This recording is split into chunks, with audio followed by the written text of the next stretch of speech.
Hello hi అండి, అందరికీ very very good morning అండి. ఈరోజైతే గారెలు బ్రేక్ఫాస్ట్తో వస్తున్నానండి.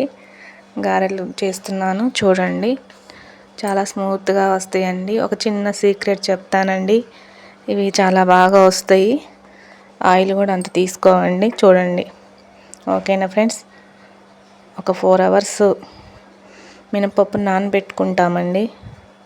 నానబెట్టేసేసుకొని గ్రైండ్ చేసుకుంటున్నానండి. చూడండి, స్మూత్గా గ్రైండ్ చేసేసుకొని కొంచెం పప్పు తీసి పక్కన పెట్టేశానండి. మళ్ళీ దాంట్లో మిక్స్ చేసుకోవటానికి పిండిలో కొంచెం అక్కడక్కడ క్రిస్పీగా తగులుతాయి కదండి, అందుకు దాంట్లోనే ఆనియన్, పచ్చిమిర్చి, అల్లం, కరివేపాకు ఇవన్నీ కట్ చేసేసుకొని వేసుకున్నానండి. సాల్ట్ వేసాను.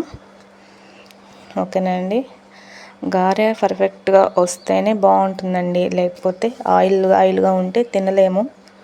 అవును కదండి. ఓకేనా ఫ్రెండ్స్, ఇప్పుడైతే గారె వేస్తున్నాను. ఆయిల్ వేసి ఉంచాను బాండీలో. ఆయిల్ వేసేసి ఇదంతా మిక్స్ చేసుకుంటున్నానండి.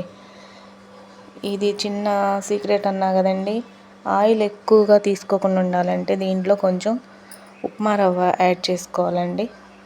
ఉప్మా రవ్వ యాడ్ చేస్తే చాలా క్రిస్పీగా వస్తాయి. ప్లస్ ఆయిల్ అంత తీసుకోవండి, ఆయిల్ అనేది ఉండదు, తక్కువ ఉంటుంది. ఓకేనా ఫ్రెండ్స్, మీ ఇంట్లో ఏంటండి ఇవాళ బ్రేక్ఫాస్ట్ ఏం చేశారు? దీంట్లో టమాటా వేరుశనగపప్పు చట్నీ కాంబినేషన్ బాగుంటుందండి. ఓకేనండి, షేప్ కూడా పర్ఫెక్ట్గా వస్తుందండి. ఇలా రాని వాళ్ళకు కూడా బాగా వస్తుంది. ఓకేనండి, చూడండి వేస్తున్నానండి. కొంతమంది చిన్న చిన్నవి చేసుకుంటారండి, నాకు అట్లా ఇష్టం ఉండదు. మరి అంత చిన్నవి అయితే బాగుండవు. గారంటే కొంచెం పెద్దదిగా ఉంటేనే బాగుంటాయి కదండి. మీ ఇంట్లో స్పెషల్ ఏంటండి మీ ఇంట్లో ఇవాళ?